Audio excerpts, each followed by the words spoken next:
Olá, como vocês estão? Como vai o coração, a mente? Estão cativos à vontade soberana do Deus eterno? Nós louvamos muito a Deus porque Ele tem cuidado de nós. E uma das formas de Deus cuidar da nossa vida é ministrando a palavra dEle ao nosso coração. Deus nos ensina por meio da sua palavra e nós precisamos ficar sempre atentos ao que Ele quer trazer ao nosso coração. Que essa devocional hoje sirva para trabalhar o nosso coração a ponto de que haja visibilidade nas nossas ações, mostrando que o nosso coração está cativo ao Senhor. As perguntas são importantes para nos conduzir à reflexão. E hoje eu quero perguntar a vocês: o que é que tem te impressionado ultimamente? O que é que os seus olhos veem que você fica extremamente admirado com aquilo que tem visto? Você sabe que a nossa percepção, aquilo que nós enxergamos, até porque nós vivemos num mundo cheio de imagens, não é? E as imagens entram na nossa mente. E as mídias sabem muito bem disso e trabalham muito bem com as imagens. Eu quero dizer a você que as imagens são perigosas, porque às vezes nós ficamos tão impressionados com aquilo que vemos que esquecemos da essência, que esquecemos da substância. O apóstolo Paulo, escrevendo a sua segunda epístola aos Coríntios, ele fala exatamente a respeito disso. Olha só o que a palavra de Deus aqui nos diz e nos exorta. Não atentando nós nas coisas que se veem, mas nas que se não veem. Porque as que se veem são temporais, as que se não veem são eternas. Essa é a palavra do Senhor para nos ensinar que nem sempre aquilo que os nossos olhos veem são as coisas mais importantes para a nossa vida. Eu quero citar aqui um episódio do contexto do Novo Testamento, Jesus conversando com seus discípulos, passando na porta do templo, e os discípulos olharam maravilhados e falaram: que coisa maravilhosa é esse templo, que coisa linda é esse templo, esse santuário. Sabe o que Jesus diz para eles? Não ficará pedra sobre pedra. Não fiquem impressionados com esse templo aí, porque não vai sobrar nada. E não sobrou mesmo. Esse templo foi completamente destruído. Essa visão aqui dos discípulos no Novo Testamento era a mesma visão que os discípulos tinham, ou que as pessoas tinham no contexto do Antigo Testamento. Eu quero aqui lembrar com vocês de um episódio bíblico, uma história do tempo do profeta Jeremias. Como eu estou lendo o livro do profeta Jeremias mais uma vez, eu estou sendo fortemente influenciada por ele em trazer essas nossas devocionais. No tempo do profeta Jeremias, a palavra de Deus nos informa que ele profetizou no tempo do rei Josias, de um dos reis que ele profetizou. E o tempo do rei Josias foi o tempo de uma grande reforma, uma reforma na nação de Israel. E essa reforma, ela começou porque Josias teve um interesse de restaurar o culto em Israel. Eu penso que tudo começa com um culto a Deus, com o desejo de servir a Deus, de cultuar a Deus, de adorar a Deus. E esse desejo aconteceu no coração do pequeno Josias, que começou a reinar com apenas 8 anos de idade. E ele não foi muito bem influenciado, não, se nós formos olhar pelas óticas humanas, porque tanto o avô quanto o pai foram extremamente perversos, desviaram os olhos de Deus, fizeram coisas horríveis. E Josias, ele resolveu seguir os caminhos do Senhor. E ele começa então o seu reinado, o seu governo, trazendo de volta o culto verdadeiro a Israel. Ele então abole ali a idolatria e ele começa a fazer uma reforma no templo. E enquanto estava acontecendo aquela reforma ali no templo, foi encontrado o livro de Deuteronômio. Ele estava ali perdido no meio dos escombros. As pessoas que encontraram aquele livro foram levar ao rei. E o rei pediu que lesse. E quando ele ouviu a palavra do Senhor, ele foi fortemente impactado por ela. E ele mandou então que se fizesse uma grande reforma, não só no templo, mas uma reforma de ordem espiritual na nação de Israel. E essa reforma, ela aconteceu por meio de uma reforma no templo mesmo. O templo foi restaurado.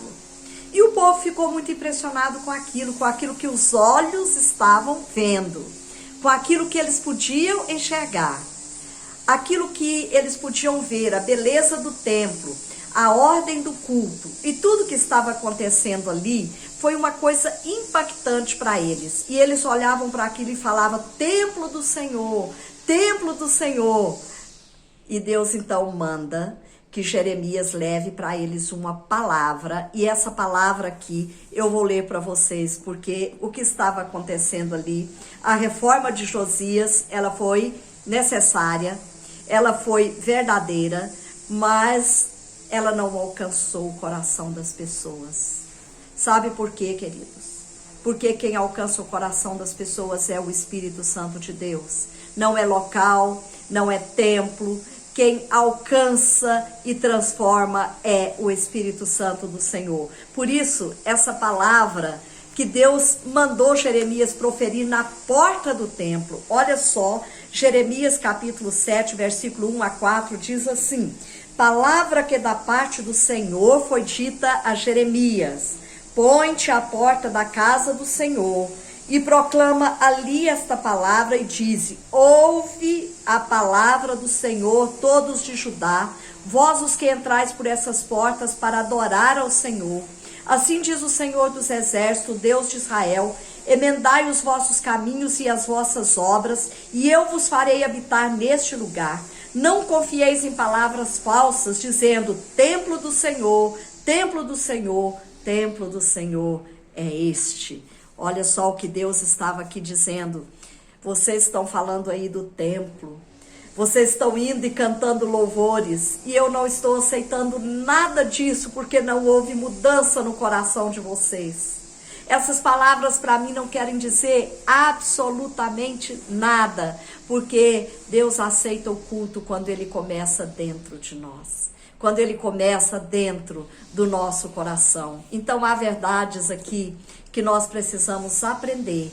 São verdades essenciais para a vida que eu e você precisamos gravar no nosso coração. Primeiro, que as verdadeiras reformas, a verdadeira espiritualidade, a verdadeira religiosidade, ela começa dentro. Ela começa de dentro para fora. Ela começa no nosso coração e aí ela é traduzida em palavras e em obras. Não pode ser o contrário. Há muito palavrório, há muitas coisas acontecendo, há muitas imagens sendo mostradas, mas o coração permanece do mesmo jeito. E Deus vê primeiro o coração para depois ver a parte de fora. Por isso que o que Deus pede de nós é: dá-me, filho meu, o teu coração. E é muito mais fácil nós reformarmos o exterior do que o interior, não é verdade? É muito mais fácil trabalhar a casca, é muito mais fácil trabalhar as folhas e as flores do que a raiz. Era exatamente isso que estava faltando na nação de Israel naquele tempo. Eles estavam oferecendo um culto a Deus, empolgados com o culto, mas o coração permanecia longe do Senhor. Que tristeza! Que culto triste é esse? Que culto inaceitável é esse? As atitudes do coração é que revelam a nossa verdadeira religiosidade. É aquilo que é aceito diante da presença do Deus eterno. Então, o que deve nos impressionar aqui nessa vida? O que deve fazer com que nós fiquemos impactados? Primeiro é o coração verdadeiramente arrependido, o nosso coração. Se o nosso coração está arrependido e se nós percebemos isso acontecendo na vida das pessoas, isso deve impactar a nossa vida e trazer grande esperança para o futuro e para vivermos aqui nesse tempo presente. O que deve impactar a nossa vida de verdade é o amor que emana do nosso coração. São as atitudes de misericórdia e obediência. Isso, sim, deve trazer para nós motivo de regozijo, motivo de alegria. Mas muitas vezes nós olhamos só para os outros e falamos, mas não existe bondade ali. Não existe misericórdia ali. Não existe amor ali. Eu quero hoje sugerir que você olhe para dentro de si, para o seu coração, e cante de dentro para fora o que diz a letra desse cântico. Renova-me, Senhor Jesus, já não quero ser igual. Renova-me, Senhor, põe em mim teu coração, porque tudo que há dentro de mim necessita ser mudado, Senhor, porque tudo que há dentro do meu coração necessita mais de ti. Esse nosso coração é que precisa ser mudado, e tudo acontece de dentro para fora. Que Deus nos ajude hoje, que Deus nos abençoe hoje a trabalhar o nosso coração para que as nossas atitudes sejam aceitáveis diante de Deus. O que os olhos veem são temporais, aquilo que eles não veem são eternos. Que Deus te abençoe.